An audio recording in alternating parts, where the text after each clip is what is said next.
Hi there. So, from the knowledge of population and sample, guess what? You can predict the future. Now, check out this Lisa and the fortune teller. Would you like to know your future? Yes. Through the sample, you can predict what the population would choose or say or feel. Are you ready? Here we go. All right, so let's study this, the population and the sample. Remember, when we made a study, everything is based on the sample. Now, check it out. After surveying the sample, maybe let's say 20% said, yes, we will vote for the candidate. And then 80% said, no, we will not vote for the candidate. Guess what? I can apply that, I can infer or I can predict that in the bigger population 20% will say yes and 80% will say no to that candidate. See that? From the sampling, we were able to infer or predict in the population. And that's what we're going to do. Guess what? We will use our knowledge of percents. We will also use our knowledge of proportions. Okay, let's start with an example here. In a school with 600 students, so that's a big school, that's a population. A random sample of 50 students were asked. So I took this 50 from the 600. Okay. If they plan to attend a baseball game in City Field. If 35 out of that 50 plan to attend the game, predict how many will attend from the school itself. We want to predict. So I always make this proportion. It's just a fraction, all right? It's just a fraction equal to another fraction.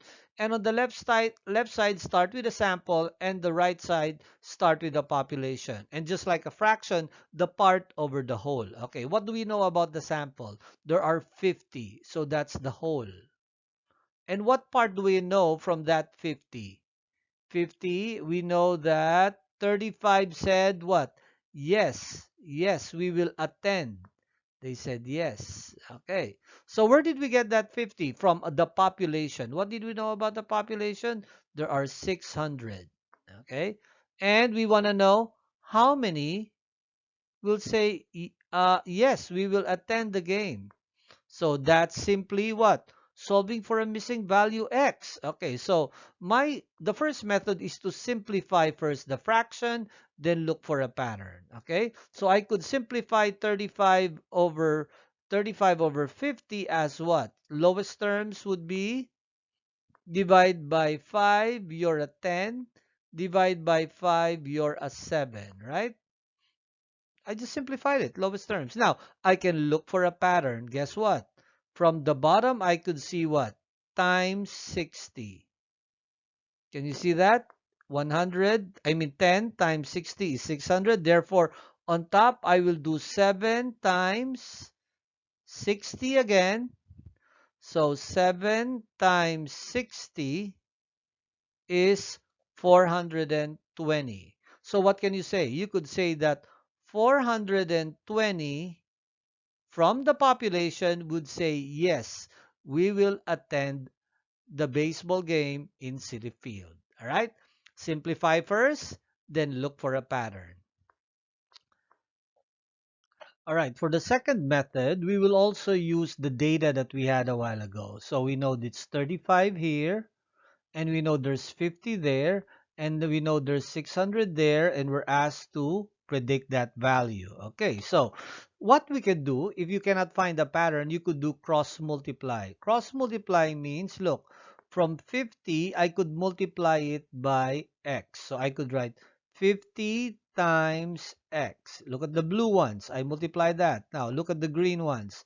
The 600 I could multiply by 35. So I could write 600 times 35. Okay, next I put an equal sign in between. See, cross multiply, write it down. So on the left side, I could do 50 times x is 50x. 600 times 35, you can use your calculator. 600 times 35 is 21,000. 21,000. Okay, look, it's just like a one-step equation. How can x be alone? Opposite of multiplying is divide by 50 on the left, divide by 50 on the right. That cancels out. X is now alone. 21,000 divided by 50, you will get 420. Okay, so let's write it down. 420. So what does that mean? This value, that means 420, will attend from the school. Got it? Okay, the last method is this. Let's write it down again. Our part is 35 out of 50 were interviewed and the population is 600. We want to know what this is. This will now involve your knowledge of percents. Okay, part over whole. How do I make a percent out of this? Look, 35 out of 50. Okay, so if I want to make that percent, everything is based on 100. So I could do times 2 below. Therefore, 35 times 2 is 70. So I know 70%. 70% based on this would say, yes, we will watch the game. All right. So therefore, on the population, I want to get 70% of 600. And how do I get that? Change that to a decimal, 0.70 of means what? Times 600.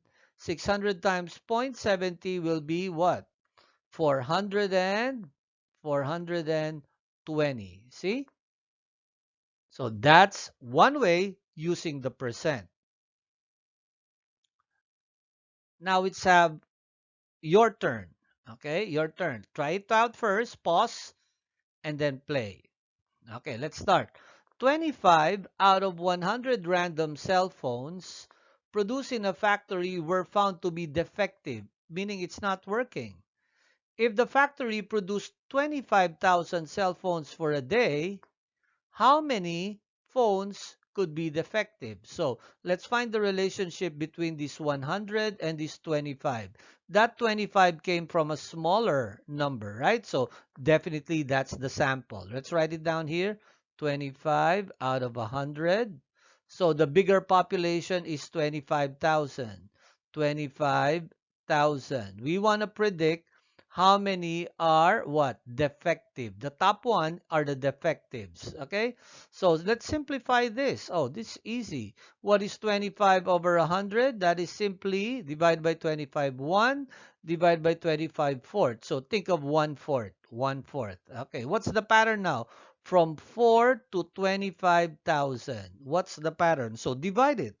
25,000 divided by 4 is times 6250. So let's write it down. Times 6250. Therefore, on top, I will also multiply by 6250. 1 times 6025 is 6250 will be defective. Defective cell phones. Cell phones. Well, that's a lot, right? That's a lot. Next, let's try now cross multiply and divide. So let's write it down again. 25 out of 100 and out of 25,000. Okay. So, but I don't want to use 25 over 100 because why?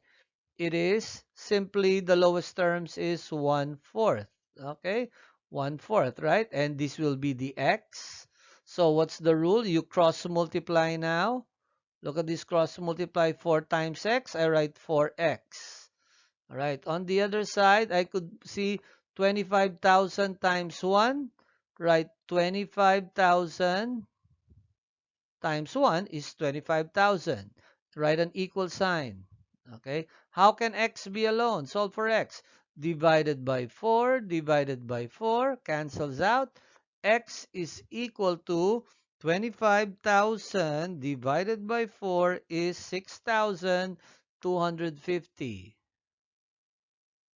All right. That's the defective cell phones. Okay. Okay, one more example. One more example. One more method. This method is solve for the percent. Again, let's write it down. 25 out of 100. Oh, that's obvious, right? What percent is that? It's already 25% because it's out of 100. So I want to know out of 25,000, how many are defective? Simply get 25% of 25,000. That means 0.25 times 25,000. You will get what? 6,250. What are these? Defective cell phones. Okay? Use any method that you want, you'll get the same answer. Okay, let's try this problem. At Lawson Middle School, Mr. Hernandez asked 90 randomly selected students. So you know this is part of the sample, right? 90 would be the number of students in the sample. Okay? And from each grade level for their favorite subject, 28 chose social studies. So this was taken from the 90. So that's the part. 28 chose social studies. Okay. As their favorite subject. And he's going to use this to predict the population. He used this data to draw inference out of 250. He wants to predict this. 250. He wants to know this. Okay, of the students of the middle school students, and that's it. And he's saying this. He said, hey, that's about 20% prefer social studies. Is he sure about that? Okay. Does this represent 20%? We want to know because we're going to use that for the population. Okay, in this case, how do we get solved for percent? Do you remember 28 out of 90? To get the percent, you could divide the numerator 28 on inside divided by the denominator 90. So remember that. You will get a decimal equivalent here. So 28, if you get your calculator, 28 divided by 90, you will get a decimal point. You will get 0.311, never ending. To make that percent, do you remember? Move two decimal places to the right. So that's 31.1%. So is the prediction correct? 20% and 31% compared? Are they even near each other? No. So what can we say? Did he make it reasonable? So obviously, it's not reasonable. We don't need to look at that. So our answer is no, no. The sample is random. Okay, that's good, random. Or and not biased. Yes. Is it large enough compared to the population? Yes. But 28 is not 20% of 90. Yeah, this makes sense. 28 is not 20%. It is actually 31%. So that makes sense. What is this? Mr. Hernandez sample is not large enough compared to the population. You know, getting 90 out of 250, that's large enough. So our answer should be the third one. Okay, wrong percent, Mr. Hernandez. Next, out of a population of 700 students, so that's the population, the 700 goes over there. 120 were asked by random sampling. We took 120. That's part of the sample. Okay. To choose to choose the green vegetable they would like to have served in the cafeteria. Okay, their responses were shown below. So if you add all of this, the total will be 120. Okay, we all agree that's the sample. Okay, using proportional relationship, how many students out of the 700 would you would expect to request broccoli to be served? So our focus will be broccoli. That's 23. So out of those 120, what do I put on top? 23. Yes. Okay. We want to predict now what would be, okay, the whole population would choose broccoli. All right. So we cannot simplify that and look for a pattern. It's difficult to look for a pattern. So what we could do is to cross multiply. Cross multiply. So let's solve on the left side. On the right side, 120 times x is equal to 23 times 700. So that's going to be 120x is equal to 23 times 700 is 16,100. Okay, so how can x be alone? Divided by 120, divided by 120, cancels out. X is equal to 16,100 divided by 120. You will get 134 134.16. Of course, that's rounded. We could say about 134 students who'd request for broccoli. All right. Okay. Gerardo wants to start a group bike on Sunday mornings for students at his school. He asked 30 students in the lunchroom how many miles they ride their bikes each month. He obtained the following results. So all of these are 30. All right. So that's why from the sample, there's a 30, and we don't know how many rode their bikes. What is being asked? Ride the bike more than 10 miles. Okay, let's look at the choices here.